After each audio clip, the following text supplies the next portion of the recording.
Olá, amigos do MEFA. Vamos dar continuidade ao estudo da doutrina espírita, hoje tratando da segunda parte dos reinos da natureza: mineral, vegetal, animal e hominal.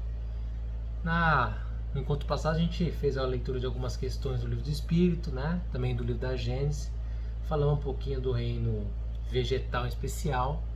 E hoje vamos dar continuidade tratando dos seres orgânicos animais, a espécie humana e também dos seres inorgânicos. Também fazendo a leitura, principalmente do livro do Espírito em algumas das suas partes. Lembrando que nem todas as questões que a gente tem indicado a gente tem lido, até em razão para evitar que a aula fique muito extensa, né? Então a gente acaba lendo os principais aspectos, mas convida a todos que após, né, quando tiverem tempo, que façam a leitura desses capítulos, né? Sempre é importante revisitá-los.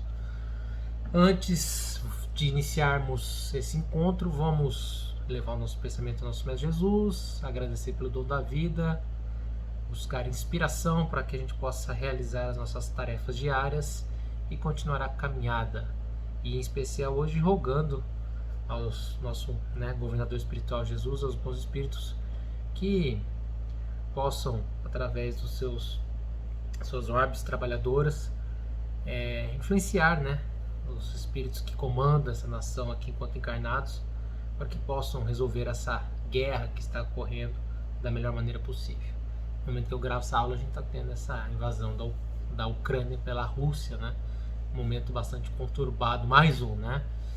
A gente está querendo sair de uma pandemia, né? Que já fazia mais ou menos um século que não acontecia, e entramos na guerra. Para quem conhece um pouco de história, gosta um pouco de história, parece que as coisas se repetem, né? Nesse início do século passado não foi muito diferente. Espero que nós dessa vez possamos chegar às barbáries que foram vivenciadas pela espécie humana com a Primeira e a Segunda Guerra Mundial. Impressionante como o ser humano não aprende, né, pessoal? Acho que todos de nós aqui, até nós mesmos, né, talvez fizemos compromissos de sairmos dessa pandemia melhor. Muitos acreditavam que a humanidade com essa pandemia sairia mais, né, seria um passo além, uma capacidade melhor de compreensão, mas as coisas são difíceis para fluir. Mas vamos ter aí fé, compreensão desse estágio planetário que a gente está passando, fazer a nossa parte com a nossa família, conosco mesmo, né, com a reforma íntima, com a nossa família, com a nossa comunidade, para tentar aqui, onde a gente tem uma esfera de possibilidade de alterar a vida de uma pessoa num dia, com um sorriso, com um bom dia, com uma boa tarde, a gente conseguir melhorar um pouquinho as coisas. Vamos lá. Os animais, no estudo ainda dos 3 reinos, né? Hoje vamos falar dos reinos dos animais e do homem. Sem ser tratadas, os animais e o homem são tratados nas questões 592 a 610, bastante grande. Mas a gente vai fazer a leitura de alguns artigos. Os animais especiais são nas questões 592 e 606, tá? E aí esse capítulo também tem psicose, por questão última. Não necessariamente está aqui nessa obra que eu estou seguindo como itinerário, mas depois eu vou ver se eu, pelo menos na próxima aula, eu trago para ficar compreendida a compreensão do que também esse item aqui, que está dentro, né, dos 3 reinos.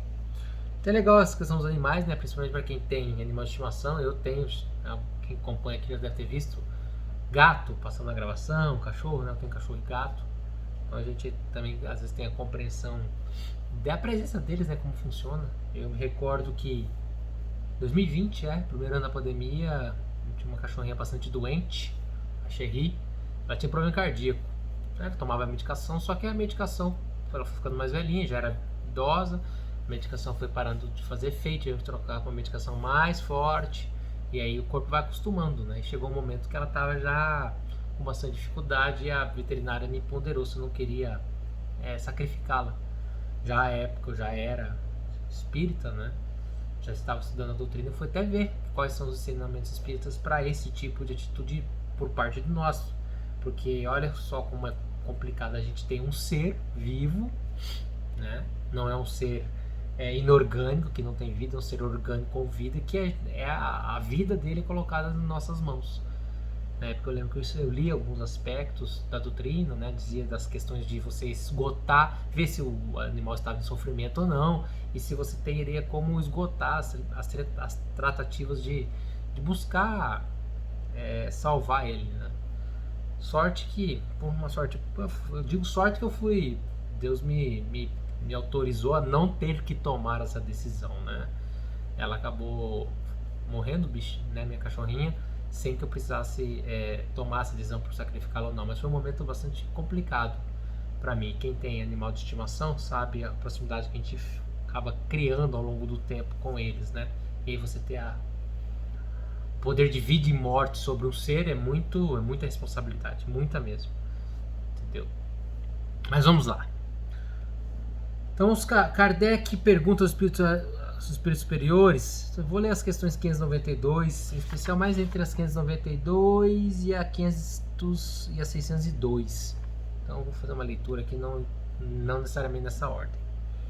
Kardec pergunta aos espíritos superiores se os animais possuem algum princípio independente da matéria, que lhe sobrevive o corpo, e esse princípio seria semelhante à alma humana. Então, depois que eles falecem, eles têm algum princípio também semelhante à humana? Os espíritos, nas questões 597 e 595, nos explicam que eles afirmam que é também uma alma, se quiseres, dependendo isto do sentido que se der a esta palavra. Porém, inferior ao homem. Também eles também têm, então, um princípio independente da matéria que sobrevive ao corpo. Há entre a alma dos animais e a do homem distância equivalente a que medeia entre a alma do homem e Deus. Então, eles têm um princípio de mas a distância é a nossa para Deus. Então, calcula a distância, né? Após a morte, a alma dos animais conserva sua individualidade, tal como nós, mas não a consciência do seu eu. A vida inteligente lhe permanece em estado latente. Então, eles têm algo parecido, né, com essa alma que nós conhecemos, tá? É parecido, não é a mesma coisa, tá?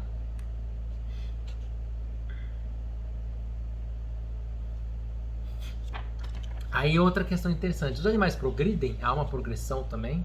Está lá na questão 602, foi feita a seguinte pergunta: os animais progridem como o homem por ato da própria vontade ou pela força das coisas? Pela força das coisas, não, porque não estão sujeitos à expiação. Então, o progresso dos animais não se dá como o nosso progresso do homem, né? Que é por ato de vontade própria. Lá é pela simples vontade das coisas. Eles não estão sujeitos à expiação. Então, eles não estão sujeitos a pagar pelos crimes cometidos, vamos dizer assim. Vou fazer essa analogia bem rústica, né? Então, nós precisamos expiar, nós precisamos enfrentar os erros que cometemos nesta encarnação e nas encarnações anteriores, expiar, né, para progredir. Os animais não, tá? Também é interessante uma passagem do livro Evolução em Dois Mundos, que é, né, psicografado pelo Chico, que o André Luiz trata da moradia, né, dessas moradias espirituais. Ele informa que as plantas e animais domesticados pela inteligência humana durante milênios podem ser ali aclimatados e aprimorados por determinados períodos de existência. Então eles também podem você encontrar esses tipos, né, de seres, animais e também vegetais nesse mundo espiritual, tá? Também é interessante, importante a gente frisar, pessoal, que uma das principais distinções entre nós e os animais é que nós conhecemos Deus, né? Nós temos a capacidade de conhecer, pode ser não acreditar, né? Aí é outra discussão, mas se acreditar o Deus, né? Já para os animais, eles não têm esse discernimento. Os espíritos afirmam, até na questão 603, a pergunta foi feita a seguinte: nos mundos superiores, os animais conhecem Deus? Também existem animais no mundo superiores e eles também são mais evoluídos que os nossos aqui, tá? Não, para eles o homem é um Deus, como outrora os espíritos eram deuses para o homem, tá? Outra coisa, a espécie humana é que conhece a reencarnação, tá, pessoal? Os animais, então, porque eles não espiam, não tem essa questão, tá? Isso já, eu acho que eu já disse no encontro passado, mas é importante falar que o reino vegetal, animal e hominal existem em todos os mundos destinados à encarnação dos espíritos, tá? Nos mundos superiores, entretanto, tudo é mais perfeito. Então, em outros mundos existem também esses reinos, e lá, se é um mundo com mais perfeição, também são mais perfeitos, tá?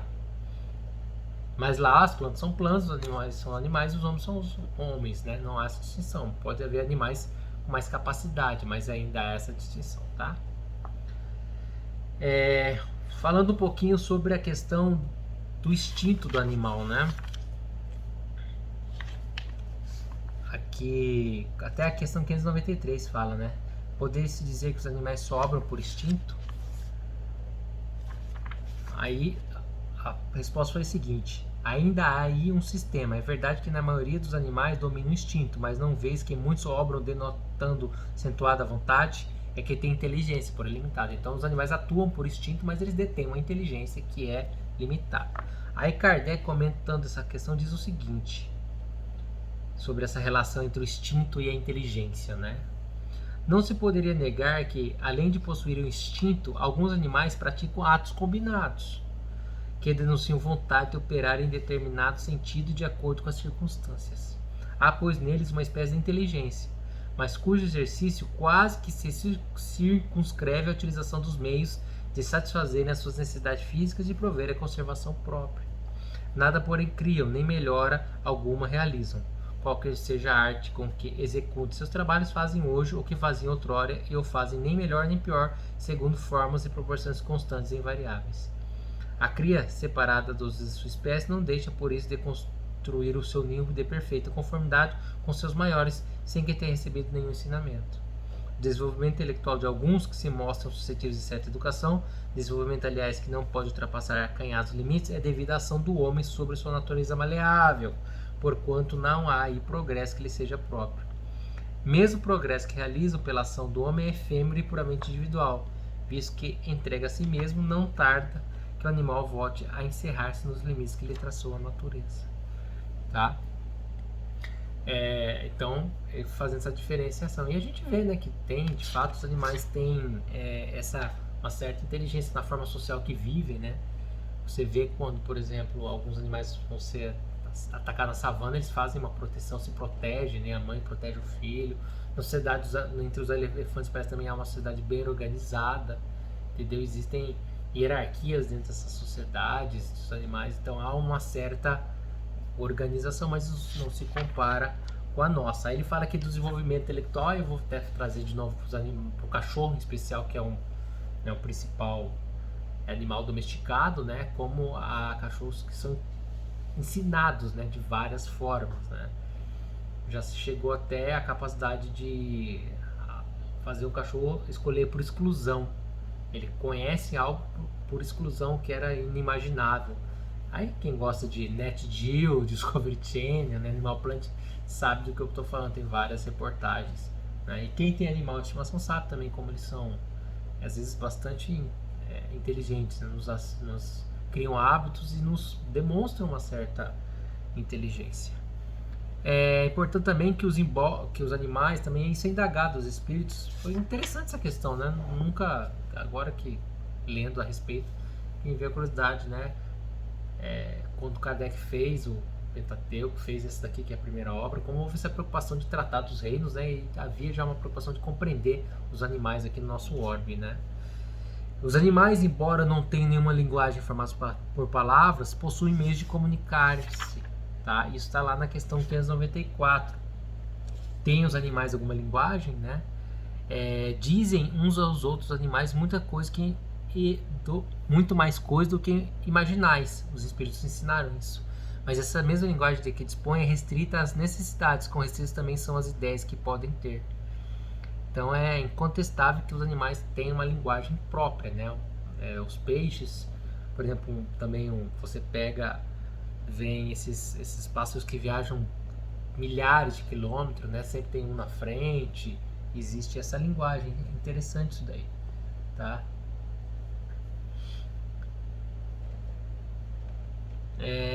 Então, esses ensinos aqui, fazendo já finalizando essa parte dos animais, os ensinamentos da doutrina deixam claro que os animais têm inteligência, conquanto limitada, demonstram vontade própria e se comunicam entre si, tá? Possuiriam, assim, livre-arbítrio para praticar seus atos? É uma questão interessante. Os animais teriam livre-arbítrio? Está na questão 595. Então, eles detêm inteligência, uma certa inteligência, limitada, têm vontade própria e conseguem se comunicar, mas têm livre-arbítrio? Então, a questão é a seguinte, 595. Gozam de livre-arbítrio os animais para a prática dos seus atos? Os animais não são simples máquinas, como supondes. Contudo, a liberdade de ação de que desfrutam é limitada pelas suas necessidades e não se pode comparar à do homem. Sendo muitíssimo inferior a este, não tem os mesmos deveres que ele. A liberdade possui-na restrita aos atos da vida material. Então, a liberdade deles é extremamente limitada, nem se compara com o nosso e com a responsabilidade, né, que nós temos nas tomadas de decisões, tá bom? Aqui tem outras questões, tá? Na obra, na questão 598 pergunta se após a morte conserva alvo dos animais a sua individualidade, a consciência em si mesma. Aí os espíritos superiores respondem que conserva sua individualidade quanto à consciência do seu eu. Quanto à consciência do seu eu, não. A vida e a inteligência ele permanece em estado latente, né? A alma dos animais é dada a escolher a espécie de mal em que encare? Não, pois que lhe falta livre-arbítrio. Então, tem outras questões aí mais, tá?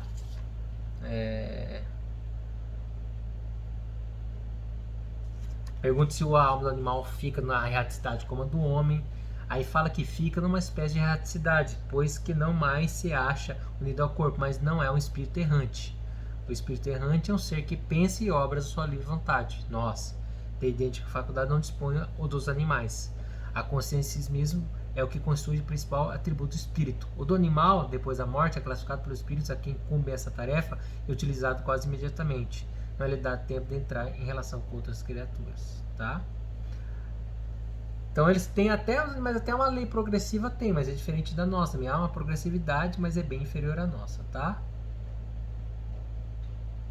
Então depois quem quiser dar mais uma lidinha nessas questões. Aí nós temos também a espécie humana, que é outra, né? É outra espécie dos três reinos, né? A gente é os minerais e as plantas, a outra é os animais e o homem, depois tem o homem ou hominal, né? Espécie humana, a doutrina dos espíritos trata também um pouquinho dessas questões aqui, na 607 a 610, mas aqui interessa mais aqui para esse momento é a 47 a 52, tá bom? Então nós já vimos a 47 que fala a espécie humana se encontra entre os elementos orgânicos contidos no globo terrestre, sim, e veio a seu tempo, foi o que lhe deu lugar e se dissesse o homem se fumo da língua, tá? Então o homem veio para a Terra no seu tempo, tá? É difícil estabelecer-se um limite entre os animais e o homem, no tocante à estrutura orgânica, porque alguns animais demonstram nesse aspecto uma visível superioridade sobre o homem, tá? Nós somos um mamífero, tá, pessoal? Isso aí todo mundo sabe, né? Nós pertencemos à classe dos mamíferos. E já se tem, em razão do estudo genético, né? Aquele estudo que foi feito, toda a nossa cadeia genética, me fugiu à mente agora, o genoma, que é a nossa diferença. Por exemplo, o macaco é ínfimo, é muito pequeno, tá? Então, a gente tá nessa classe do mamífero, tá bom? Então, assim, a gente não difere em nenhum aspecto quanto ao nosso átomo, tudo dos demais animais aqui. Isso, inclusive, é tratado lá na obra Gênesis, tá? No capítulo 10, item 26, que fala: não há em seu sangue, ou seja, o sangue do homem, na sua carne, em seus ossos, um átomo diferente do que se encontra no corpo dos animais, tá bom? Então, o corpo nosso, ele se destrói como dos animais, tá? A diferença maior é que a gente é reconhecido pela faculdade de pensar em Deus dos animais. Eles não têm essa faculdade de pensar em Deus, nós temos. Tá ok? Aqui é uma questão interessante a gente tratar, esse povoamento da terra sobre Adão, né? Essa questão dos homens. A religião cristã, né, por influência do judaísmo, né? Muitas, inclusive, doutrinas religiosas que se apresentou como cristãs adoram ler ou ficar presos no Velho Testamento. Cada um no seu quadrado, né? Então a religião, essa doutrina judaico-cristã prega que a origem, uns pregam muito que a origem da espécie humana está lá na Bíblia, na Gênesis, no livro de Abraão, né? Criacionismo, né? Tem até briga política com isso, mais pessoas radicais entendendo que não pode ser ensinado a ciência, tem que ser ensinado o que está na Bíblia. Isso no colégio, né? Tem essa discussão, alguns radicais. Então, entretanto, o Espiritismo, ele fala o seguinte, na questão 50. A espécie humana começa por um único homem, que essa é a questão do povoamento da Terra por Adão. Não! Aquele a quem chamais Adão não foi primeiro nem o único a povoar a Terra. Então, tem essa história. Poderíamos saber em que época veio Adão? Mais ou menos no que lhe é sinais, cerca de 4.000 anos de Cristo. Aí, o Kardec faz o seguinte comentário. O homem cuja tradição se conservou sob o nome de Adão foi dos que sobreviveram em certa região a alguns dos grandes cataclismos que revolveram em diversas épocas a superfície do globo. Esse constitui tronco de uma das raças que atualmente o povoam. As leis da natureza se opõem aqui aos progressos da humanidade, comprovados muitos tempos antes de Cristo, se tenham realizado em alguns séculos, como houvera cedido se o homem não existisse na Terra, senão a partir da época indicada para a existência de Adão. Muitos, com mais razão, consideram Adão um mito ou uma alegoria que personifica as primeiras idades do mundo, tá? Então, pessoal, é só uma simbologia por parte do Espiritismo essa figura de Adão. Inclusive, é outro ponto interessante da doutrina espírita. Aqui, no comentário do Kardec, ele já diz que o planeta passou por alguns dos grandes cataclismos que se houveram em diversas épocas da superfície do globo. Para quem não sabe, se não me engano, o globo terrestre já teve 4 ou 5 eventos de destruição total, que falam quase destruição total, com 90 e poucos por cento da vida conhecida se extingue. Um deles é a questão dos dinossauros, que é o mais famoso, mas já houveram outros eventos em que a vida no planeta, tá? A vida aí vegetal, animal, homem não, provavelmente não havia essa época, ela foi quase exterminada em razão desses cataclismos da formação do nosso orbe. Acho que são 4 ou 5 eventos. O último é dos dinossauros, tá? Outra questão interessante também é essas diferenças físicas e morais que distinguem as raças humanas. Isso também tem aqui na questão 52, diversidade das raças humanas, 52 e 54, né? De onde provém as diferenças físicas e morais que distinguem as raças humanas da Terra? Do clima, da vida e dos costumes. Dá-se aí o que se dá com 2 filhos de uma mesma mãe que, educados longe um do outro ou de modos diferentes, em nada se assemelham quanto à moral. Então essa questão do clima, dos costumes da vida, então por isso que é essa diferenciação, tá? Só também aí vou finalizar aqui 2 pontos interessantes sobre essa diversidade da raça humana, que não é bem o ponto que ele pergunta aqui, 53, no Livro dos Espíritos. O homem surgiu em muitos pontos do globo? Sim, em épocas várias, o que também constitui uma das causas da diversidade das raças. Depois, dispersando-se os homens por clima diversos e aliando-se de uma ou aos de outras raças, novos tipos se formaram. Essas diferenças constituem espécies distintas? Certamente que não, todos são da mesma família. Porventura, as múltiplas variedades de um mesmo fruto são motivo de que elas deixam de formar uma só espécie, tá? Todos os homens são irmãos em Deus, a questão 54, tá? Porque são animados pelo Espírito e tendem para o mesmo fim. Então aí a gente vê uma guerra. Pessoal, eu vou deixar a parte dos seres inorgânicos para o próximo encontro, porque a gente já está com 24 minutos de aula, né? Então a gente já está com a aula bem adiantada. Estou aproveitando aqui só para corrigir um negocinho no itinerário. Agradeço a atenção de todos e vamos finalizar com a leitura, mais uma vez, da obra Jesus da Totalidade, do Espírito de Joana de Anjos, através do médico Divaldo Franco, Jesus Decisão. Queixa-te dos problemas que te aturdem e os relaciona, ignorando ou tentando desconhecer que estás na terra para aprender, resgatar, reeducar-te. Olha ao redor e compreenderás o quanto é urgente que te decidas pelo melhor e duradouro para ti como ser imortal que és. Postergando a decisão, quando então a tomares, provavelmente as circunstâncias já não serão as mesmas se a tua situação está diferente, talvez complicada.